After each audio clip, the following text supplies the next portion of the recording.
Salut à toutes et à tous, c'est Vic, j'espère que vous allez bien et bienvenue dans cette nouvelle review d'animé en Blu-ray. Aujourd'hui, La Mélancolie de Haruhi Suzumiya en édition Blu-ray intégrale avec 4 disques Blu-ray et 5 DVD. On va en parler un peu plus tard pourquoi il y a des DVD. Alors, ça c'est un coffret de chez Kazé qui a déjà quelques années. Je préfère pas vous cacher les choses, mais il est de 2017, décembre 2017 je crois, de mémoire normalement l'année où il est sorti. Donc Kazé, à cette époque-là, n'avait pas encore la totalité de ce que je disais en review, notamment la police des sous-titres, etc. Donc dans la review technique, il y aura des choses qui reviennent, que je disais déjà il y a 2 ans sur Kazé, qui seront automatiquement dedans, puisque de toute façon, ils n'avaient pas encore changé la police des sous-titres, etc. Donc, c'est une série, bien sûr, issue du studio de KyoAni, comme on le sait, comme on dit, maintenant comme on est au courant, et ce qui s'est passé, c'est un peu compliqué de parler des séries de KyoAni ces derniers temps, parce que tout simplement, je vous rappelle que cet été, au mois d'août, il y a eu un incendie dans les studios de KyoAni, et qui ont fait des morts, bien sûr, et c'est très compliqué de parler des séries aujourd'hui de KyoAni, sans avoir une sorte de vive émotion, quand même, c'est compliqué. Mais on va essayer de se retenir et on va parler aujourd'hui de ce coffret. Alors, pour remettre dans le contexte, Haruhi Suzumiya, la série, je précise bien la série, n'a jamais été masterisée en HD. Donc déjà, ce coffret, ça c'est sûr et certain, la qualité vidéo dedans, c'est une upscale. On peut voir, par exemple, pour d'autres séries, comme par exemple Hellsing, les premiers OAV, c'était aussi de l'upscale, c'était quand même relativement potable. On va voir pour Haruhi Suzumiya si c'est le cas ou pas. Mais déjà, Haruhi Suzumiya, la série, je dis bien la série, n'a pas été masterisée en HD. Par contre, les 2 films qui ont précédé et qui ont suivi, celui qui inclut d'ailleurs, c'est la disparition de Haruhi Suzumiya, est masterisé HD. Hein, il a été fait en HD chez KyoAni. Et la disparition de Nagato, je crois, lui aussi avait été masterisé en HD de base. Donc bon, voilà. Il y a quand même, sur tout le contenu Haruhi, il y a quand même de la HD dedans. Ça, c'est sûr et certain. Pour le coffret. Alors, coffret assez standard, taille standard. Si vous avez le coffret de My Hero Academia à la maison, vous allez retrouver la hauteur concrète de ce qu'est le coffret de My Hero Academia, parce que je pense que c'est les mêmes moules, enfin les mêmes caisses qui sont utilisées. Néanmoins, petit défaut, on voit que la tranche déborde sur la face avant, ça c'est dommage, parce que du coup ça fait un peu, ça casse le rouge qu'ils ont voulu mettre tout le long, sur la face avant. Donc bon, c'est un peu dommage, c'est un petit souci je pense d'assemblage du coffret, plus peut-être qu'une erreur de design, je sais pas, on verra. Dedans, 4 disques Blu-ray pour la totalité de la série, plus le film, 5 DVD, alors les 5 DVD, on va en parler quand je vais montrer le flyers, mais pour l'instant on va se concentrer sur le design. Sur la tranche, au niveau des digipacks, bah, les deux tranches de digipack avec les designs, je pense qu'ils viennent des visual novels. Je suis pas sûr, hein, mais je pense que c'est... ouais, je crois que ça vient des VN, peut-être. Ouais, ou peut-être illustration exclusive, je sais pas. Derrière, une illustration de Haruhi. Bon, bah ça c'est un grand classique, hein, bien sûr. C'est l'héroïne de la série, hein, l'héroïne entre la protagoniste de la série principale. Dedans, on va voir les digipacks. Alors, voilà. Donc ça, c'est les digipacks niveau design. Pour le flyers, parce que je l'ai, bien sûr. La série culte pour la première fois en HD. Je pense que Kazé, là-dessus, aurait dû mieux fait d'éviter de marquer ça, parce qu'en général, je connais très bien les Masters de KyoAni. Déjà, la télé au Japon, quand il était diffusé en 1080 entrelacé, Haruhi, c'était très moche. Sincèrement, hein, c'était vraiment, vraiment très moche. Là, qu'il le marque la première fois en HD, la HD, c'est pas qu'une résolution, c'est aussi une qualité d'image. Si c'est pour juste dire oui, on le fait en 1080p, c'est de la HD, ça sert à rien si ça suit pas. Donc comme c'est prévu, 3 disques pour la série, on le voit, c'est marqué ici, 1 disque pour le film, la disparition de Haruhi Suzumiya. Donc au niveau des specs, 3 Blu-ray, 28 épisodes, ça fait un peu juste quand même au niveau bitrate, 678 minutes de programme. Le format c'est en stéréo français et japonais. La résolution est en 1920 par 1096 neuvième et les sous-titres français, donc il n'y a pas de langue allemande, etc. Ça c'est bien parce qu'au moins ils ont pu utiliser un peu plus de bitrate que d'habitude. Les épisodes... Attends, qu'est-ce qui est marqué ? Les épisodes 1 à 7, 9 à 11 et 25 à 28 sont proposés en 5 points conformément au master japonais correspondant à la saison 1 originale de la série. Bon, pourquoi pas ? Ça c'est plutôt cool. La disparition de Haruhi Suzumiya, c'est un film en Blu-ray de 163 minutes en 1080p, 16 neuvième, avec le français, le japonais, l'allemand en 5 points et en 2.0. Ça c'est dommage parce que du coup ils ont perdu du bitrate pour pas grand chose. Parce que s'ils ont mis la piste en DTS HDMA, Là, s'ils ont mis l'allemand en stéréo et en 5.1, ils ont perdu à peu près 2 Go 2, 2 Go 3 à peu près. C'est un peu dommage, parce que en plus, la disparition de Haruhi Suzumiya, de mémoire, avait été assez sensible au color banding sur le master japonais, donc du coup, on verra de toute façon sur la review du film, mais je pense que ça va être le cas. Bonus vidéo, 10 heures de bonus vidéo, ça c'est cool, dont 6 heures inédits, donc voilà. Donc alors là, par contre, on est vraiment dans une édition pour les fans. Il y a ce qu'ils font en bonus, hein, vous pouvez regarder. Le DVD 1, il y a le concert pop, l'enregistrement de Lost My Music, il y a un tas de bonus. Franchement, là-dessus, Kaze a fait le nécessaire pour vraiment plaire aux fans. Il y a du bonus, il y a de l'inédit en plus pour ce coffret, ça c'est cool. Donc du coup, là-dessus, ceux qui possédaient l'édition DVD d'époque, je pense quand même que ça peut valoir le coup peut-être de migrer rien que pour les bonus. On va voir après pour le reste, pour la qualité vidéo de la série, mais déjà pour les bonus, ça peut être intéressant. Donc voilà, tout ça en bonus. Je pense que c'est quand même plutôt bien garni, mine de rien. D'ailleurs, on le voit, hein, le digipack des DVD. Voilà, donc ça, c'est les deux digipacks. Ça, c'est le digipack des DVD. Ça, c'est le digipack de Blu-ray. L'illustration. Donc ça, c'est pour les Blu-ray. Voilà. À l'intérieur, on a les 4 disques qui sont la série et le film. La série avec le H de Haruhi en rouge et les persos en illustration pour chaque disque. Et bien sûr, pour le film, le H en bleu, comme sur le design du premier coffret Blu-ray du film. Il était bleu-gris un peu.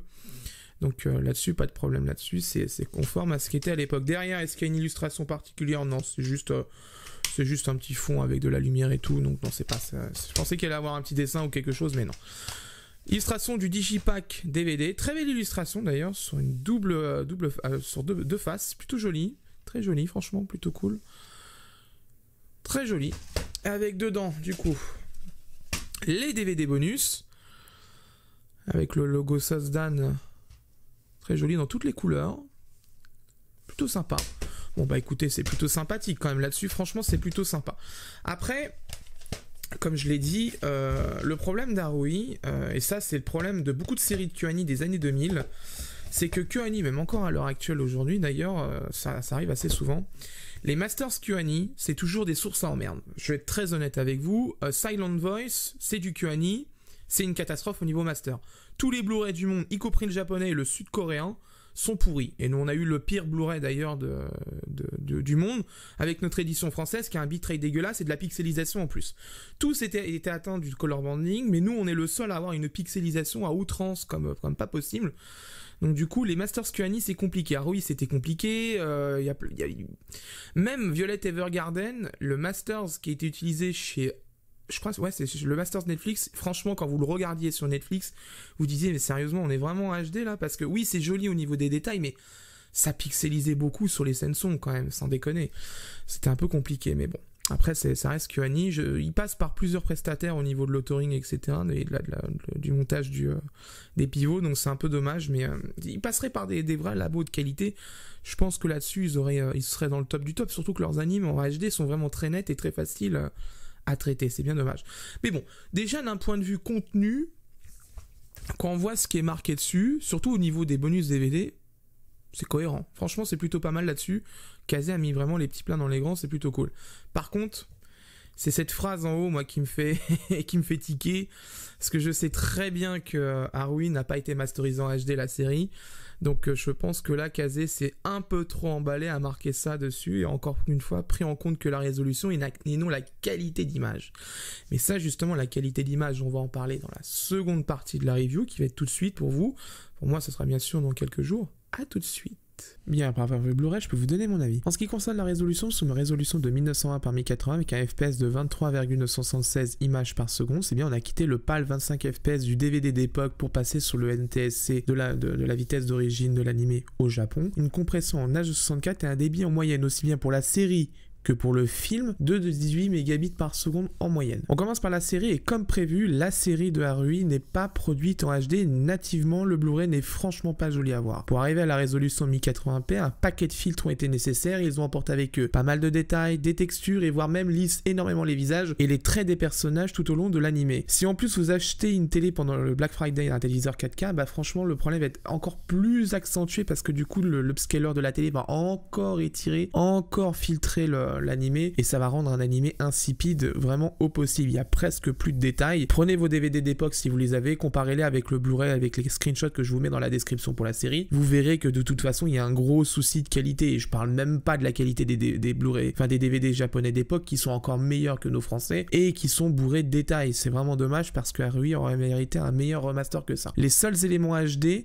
dans la série, c'est les génériques qui eux sont exempts de tout défaut. Jugez par vous-même. Ça, c'est une image de l'opening.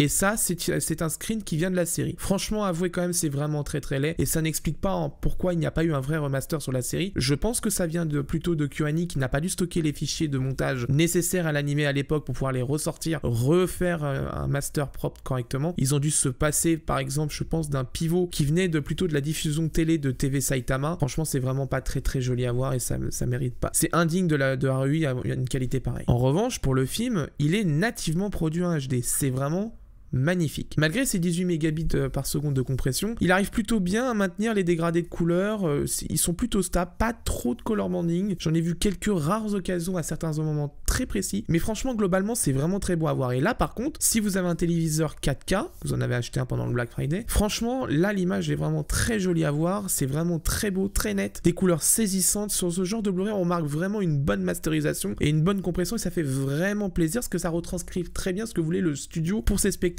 en salle. Ça fait vraiment plaisir à voir, donc franchement le film est bien le seul élément HD de ce coffret. En ce qui concerne le son, la VO alors la VO il y a un mix-up, hein, je vous ai dit pendant le unboxing, sur le flyer il y a quelque chose qui était marqué. Il y a un mix-up stéréo 5.1 sur une partie de la série, donc du coup vous inquiétez pas, j'ai mis dans les slides ça, mais la VO est en 5.1 24 bits 48 kHz avec un codec en DTS HDMA. Par contre la VF est en PCM stéréo 24 bits 48 kHz. La VF reste en stéréo tout simplement parce que je pense que Kazé à l'époque quand ils ont produit la VF, ils n'avaient pas eu le matos 5 points nécessaire pour pouvoir faire la VF en 5 points. Donc bon, c'est un mix-up pour la VO un peu bizarre, mais je remets comme c'est marqué. La qualité est vraiment très bonne, on quitte le PAL Speed-Up DVD d'époque et on passe sur du DTS HDMA Cross PCM pour la VF. Donc globalement c'est vraiment très bon, plus d'accélération pour changer le FPS, une hauteur de ton très bonne, qualité de son très très bonne, merci l'utilisation du DTS HDMA qui change vraiment la donne par rapport à l'époque. Le PCM pour la stéréo, bah là on est vraiment sur une piste non compressée, c'est clair, net, précis, vraiment très propre, c'est parfait. Ça vous fera plaisir pour vos audiophiles avec une bonne barre de son ou une installation 5.1. Vous allez kiffer, c'est vraiment cool. Par contre, le doublage de la VF, bien que son mixage est très bon, je trouve quand même que les doubleurs, franchement, n'étaient pas super emballés par la VF. Ils parlent animé de manière générale. Franchement, on sent que vraiment les comédiens, c'est mon avis, hein, je vous mettrai des extraits comme d'habitude, mais c'est mon avis, je pense que les doubleurs en avaient un petit peu marre de cette série, ou alors ils ne la comprenaient pas et ils faisaient un peu le strict minimum. Je trouve que le rôle de Kion par exemple est vraiment pas terrible, celui d'Haruhi bon moyen plus, mais franchement c'est pas super fameux quand même, sans déconner. J'ai entendu des VF bien meilleurs que ça chez Kazé. Celle-là ne fait pas partie du top 10 de Kazé. C'est bien dommage parce que Haruhi aurait mérité une excellente VF, surtout vu le nombre de jeux de mots, le nombre de blagues, le nombre d'intonations nécessaires dans cet animé. Il est tout simplement riche là-dedans et une bonne VF aurait mérité ce Blu-ray aurait mérité une bonne VF et même les DVD d'époque auraient mérité. C'est vraiment dommage, mais à mes yeux elle est vraiment pas très bonne. Mais comme d'habitude, je vais vous laisser un petit extrait pour vous faire un avis. Bon alors dis-moi, il manque un truc au club, c'est quoi? Comment ça? On n'est que 4, il nous faut donc un 5e membre, mais énigmatique. Excuse-moi, mais là, de bon matin, ce serait trop de demander d'être plus clair. C'est exactement ce dont notre brigade a besoin, un petit nouveau avec plein de choses à cacher. Pourquoi vouloir choisir un nouvel élève? On en a tous des choses à cacher. Mais c'est bizarre, quelqu'un qui débarque à plus d'un mois de la rentrée. Tu ne trouves pas? On tomberait sur une recrue ayant une plus grande part de mystère de ce fait-là. C'est logique. Si les parents se font muter, c'est normal que les enfants suivent. Il n'empêche, ce serait suspect. Avec un tel raisonnement, j'ose à peine te demander ce que tu entends par suspect. Je me demande si on va être capable de capturer un spécimen. Ce que j'aime avec toi, c'est que tu fais naturellement les questions et les réponses. C'est vraiment reposant. En ce qui concerne les sous-titres, traduction est bonne dans l'ensemble, bon respect des normes de sous-titrage, quasiment pas de répliques lourdes à lire, c'est vraiment agréable à lire franchement là-dessus, la fluidité au rendez-vous. Cependant, et comme c'est un Blu-ray qui a quelques années maintenant, la police d'écriture et la bordure des sous-titres est bien évidemment problématique. Rappelez-vous de My Hero Academia à l'époque, il y a 2 ans et demi, quand j'avais fait la review, j'avais fait souligner ce point que Kazé ne respectait pas trop les personnes qui avaient des soucis de vue parce que tout simplement, la bordure noire nécessaire pour pouvoir justement faire la distinction entre un fond blanc et le sous-titre blanc n'était pas assez important, du coup on avait du mal à lire les sous-titres sur fond blanc. Ça avait été corrigé avec la review du Tombeau des Lucioles. Là, comme le Blu-ray a déjà quelques années et est sorti avant le Tombeau des Lucioles et donc avant les correctifs internes, il n'a pas les bonnes bordures, donc je préfère vous le dire tout de suite. Si vous avez des soucis de vue, vous risquez d'avoir quelques soucis là-dessus, à 2-3 mètres de la télé, ça peut poser problème en fonction de la taille de votre écran. Dans l'ensemble, la VO est plutôt bonne avec les sous-titres, franchement c'est vraiment très bon. Vous allez être servi les fans de VO, mais attention à ceux qui ont quelques soucis de vue, il peut y avoir quelques difficultés pour lire les sous-titres. En conclusion, on va pas passer par 4 chemins, la série en Blu-ray n'est pas à la hauteur de ce que le Blu-ray devait proposer. C'est flou, trop filtré, évidemment très moche si en plus vous possédez un téléviseur 4K. Par contre, le film lui est produit nativement HD, mérite vraiment votre attention. Il est vraiment très beau. Il est aussi disponible séparément en Blu-ray, mais il n'est plus vendu actuellement dans le commerce. Donc du coup, pour accéder au film, je pense que le seul moyen, ça va être ce coffret. Problème aussi, c'est que ce coffret commence à se faire rare. Il était vraiment un accoutumier des ventes flash Amazon il y a quelques temps. Il ne l'est plus en ce moment. Il n'est plus en stock. Kazé ne le met plus en stock sur Amazon. Pour l'instant, il est en vente Fnac à 79 €. Ce n'est pas un prix que je recommande actuellement pour un coffret qui, malheureusement, avec le 2/3 de son contenu, est upscalé vraiment dégueulassement. Franchement, c'est vraiment pas terrible. Il aurait été à 30 €, je vous aurais dit prenez-le, c'est une bonne porte d'entrée pour regarder Haruhi malgré sa qualité vidéo pour la série. Mais à 79 €, ça commence à faire vraiment cher, surtout que la série n'est pas en qualité HD. Il est certes en résolution, mais pas la qualité qui suit derrière. Donc je ne peux pas vous recommander ce coffret à 79 €. Si vous le trouvez pendant Black Friday à moins de 40 €, foncez, prenez-le parce que vu les paquets de bonus, la série plus le film, ça fait un bon prix. Vous pourrez vous choper un peu plus tard du coup la disparition de Nagato du coup, et comme ça vous aurez la complète de Haruhi tranquillement chez vous pour pouvoir vous faire ça pendant les fêtes de fin d'année. Mais actuellement 79 €, je pense que c'est pas un bon prix. Voilà, c'est la fin de cette review, j'espère qu'elle vous a plu. Prochainement, il y aura en review Lise et l'oiseau bleu, c'est précommandé chez Amazon actuellement. J'attends la livraison d'ici quelques jours, donc normalement au moment où cette vidéo sera diffusée, j'aurai déjà reçu le coffret, je commencerai déjà à faire la review, mais actuellement je l'ai pas encore, donc j'attends tout simplement le coffret. Il y aura aussi Cowboy Bebop, le coffret 25e anniversaire, ou 20e anniversaire ou 25e anniversaire, je sais plus exactement, le gros coffret avec le vinyle dedans. On verra ce que ça donne chez Dybex ce coffret. Je pense qu'il va être très bon parce que vu le contenu qui est quand même dedans, il y a pas mal de choses qui ont été rajoutées et il est quand même plutôt joli. D'un point de vue des photos, ça a l'air plutôt sympathique, donc je vais le prendre. Dragon Ball Super partie 3 va arriver très bientôt, fin d'année normalement je pense en review. Vous attendez un petit peu parce que là au niveau budget c'est un peu serré, donc du coup voilà. Et comme d'habitude d'ailleurs, si vous souhaitez nous soutenir pour pouvoir faire plus de reviews, n'hésitez pas, le lien Utip en bas dans la description et sur la vidéo vous le voyez, permet de me soutenir directement, vous regardez quelques pubs, vous me soutenez directement, parce que tout simplement avec YouTube il y a une nouvelle politique qui est en train d'arriver avec la loi COPPA. Je pense que je vais avoir quelques soucis avec les reviews parce que l'animation japonaise peut s'adresser à des gosses, donc j'ai un flou là-dessus avec ce que dit YouTube ces derniers temps entre vise des enfants ou est regardable par des enfants, c'est le bémol là-dessus de la traduction. Donc j'attends de voir un peu comment ils vont statuer là-dessus, mais pour l'instant c'est un peu compliqué, c'est un peu tendu ce problème de la loi COPPA, mais je vous en reparlerai plus tard quand on fera une vidéo bilan fin d'année. On va en faire une avant le nouvel an, je vous ferai une belle vidéo pour vous expliquer tout ce qui va changer, partenariat ou pas partenariat avec des éditeurs, le cours des reviews, etc. Ce qui va changer normalement d'ici quelques temps, donc on en reparlera de toute façon en fin d'année, je pense fin décembre, je ferai la vidéo vers Noël. Donc on verra ça à ce moment-là. Quant à moi, je vous laisse et d'ici là, portez-vous bien. Ciao.